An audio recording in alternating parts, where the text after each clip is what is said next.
Assalamualaikum warahmatullahi wabarakatuh. Saudara-saudaraku sekalian, pernahkah kalian mendengar nama Syekh Siti Jenar?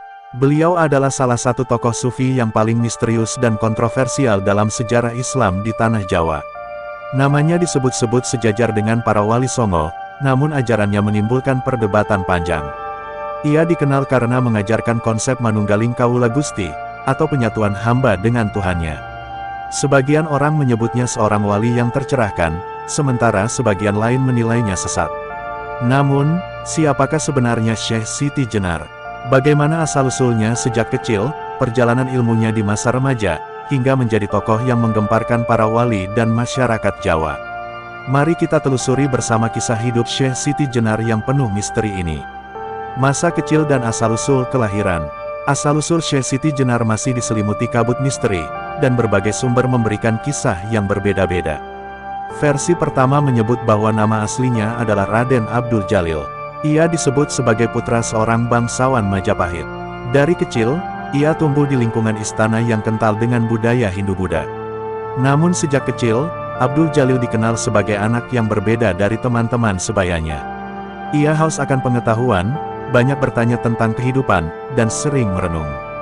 Versi kedua menyebut bahwa ia lahir di Cirebon, dari ayah seorang keturunan Arab dan ibu seorang wanita Jawa. Dari garis ayahnya, ia mengenal ajaran Islam lebih awal. Sedangkan dari ibunya, ia mewarisi tradisi dan kebijaksanaan lokal. Kombinasi inilah yang membentuk dirinya menjadi sosok yang unik dan berbeda. Ada pula versi ketiga, yang lebih simbolis dan penuh makna. Kisah ini mengatakan bahwa Syekh Siti Jenar berasal dari tanah atau cacing tanah yang kemudian dihidupkan oleh Allah. Dari sinilah muncul nama, Siti, yang berarti tanah, dan Jenar, yang berarti merah merona. Makna simbolisnya adalah, ia berasal dari rakyat kecil, dari lapisan masyarakat paling bawah, namun kelak akan membawa ajaran besar. Terlepas dari perbedaan versi itu, semua sepakat bahwa sejak kecil, Syekh Siti Jenar adalah sosok yang haus ilmu. Ia suka merenungkan kehidupan, dan tidak mudah puas dengan jawaban sederhana. Hal inilah yang kelak membawanya pada perjalanan panjang mencari hakikat kebenaran. Masa remaja dan perjalanan menuntut ilmu. Ketika beranjak remaja, Abdul Jalil mulai meninggalkan kampung halamannya untuk menuntut ilmu. Ia berguru kepada ulama-ulama di Jawa, mempelajari Al-Quran, hadis, serta dasar-dasar fikih. Namun, sifatnya yang kritis membuatnya sering mencari jawaban lebih dalam dari sekadar hukum lahiriah. Perjalanannya kemudian membawanya ke pesantren Giri, yang dipimpin oleh Sunan Giri. Di sana, ia belajar ilmu agama dari para murid Wali Songo. Tetapi Abdul Jalil tetap berbeda. Ia sering bertanya tentang hakikat Tuhan, tentang arti kehidupan, dan tentang tujuan manusia. Pertanyaan-pertanyaan itu terkadang membuat gurunya kewalahan, karena ia tidak sekadar mencari pengetahuan, melainkan kebenaran sejati. Tak puas hanya belajar di Jawa, Abdul Jalil kemudian merantau lebih jauh. Ia disebut pernah berlayar ke Samudera Pasai, pusat ilmu Islam di Sumatera pada masa itu. Dari para ulama Pasai, ia mempelajari tasawuf, filsafat, dan ilmu-ilmu kebatinan. Bahkan ada riwayat yang menyebut ia sempat berangkat ke Mekah untuk menunaikan ibadah haji sekaligus memperdalam tasawuf di sana. Semua perjalanan itu membuatnya semakin matang.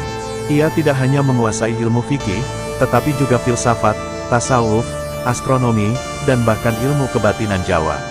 Abdul Jalil kini telah tumbuh menjadi seorang tokoh dengan pandangan yang luas dan mendalam. Masa dewasa dan dakwah. Setelah merasa cukup menuntut ilmu, Abdul Jalil kembali ke Jawa. Ia tidak lagi dikenal dengan nama kecilnya, tetapi mulai dipanggil sebagai Syekh Siti Jenar. Berbeda dengan para wali lainnya, Syekh Siti Jenar lebih memilih berdakwah di kalangan rakyat jelata. Ia dekat dengan para petani, nelayan, tukang, dan masyarakat miskin. Bahasa yang ia gunakan pun sederhana, sehingga mudah dipahami. Hal ini membuat ajarannya cepat diterima oleh masyarakat bawah. Ajaran utama yang ia sampaikan adalah tentang manunggaling kaula Gusti. Menurutnya, puncak keimanan adalah ketika seorang hamba menyadari bahwa dirinya menyatu dengan Tuhannya. Bagi Siti Jenar, Tuhan tidak jauh, tetapi selalu hadir dalam setiap detik kehidupan manusia. Karena itu, manusia tidak boleh hanya sibuk dengan ritual lahiriah, tetapi harus merasakan kehadiran Tuhan dalam batinnya. Ajaran ini sangat revolusioner. Banyak rakyat kecil yang tercerahkan, karena mereka merasa bisa dekat dengan Tuhan tanpa harus melewati hierarki sosial. Namun, ajaran ini juga menimbulkan kontroversi. Para wali songo melihat bahwa ajaran Syekh Siti Jenar bisa berbahaya.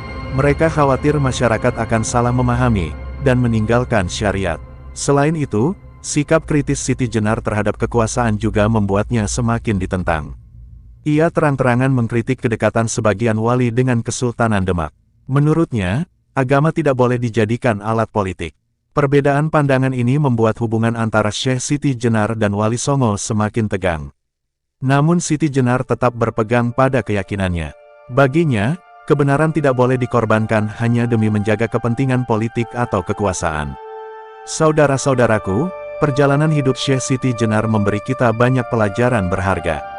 Dari seorang anak yang haus ilmu, ia tumbuh menjadi seorang sufi yang berani melawan arus. Ia tidak takut berbeda pendapat, meskipun harus berhadapan dengan para wali sekalipun. Ajarannya tentang Manunggaling Kawula Gusti mengajarkan kita bahwa iman tidak hanya sebatas ritual. Iman adalah kesadaran mendalam, bahwa Allah senantiasa hadir dalam diri kita. Bahwa setiap napas kita adalah bukti kasih sayangnya. Benar, ajarannya menuai kontroversi. Sebagian menyebutnya sesat, sebagian menyebutnya wali. Namun satu hal yang pasti, Syekh Siti Jenar telah memberikan warna penting dalam sejarah Islam di Nusantara. Dari beliau kita belajar, bahwa mencari kebenaran membutuhkan keberanian. Dan bahwa perbedaan pendapat adalah bagian dari perjalanan menuju pemahaman yang lebih dalam. Semoga kisah ini menambah wawasan kita, sekaligus menjadi pengingat bahwa hakikat iman ada di hati yang tulus. Wassalamualaikum warahmatullahi wabarakatuh.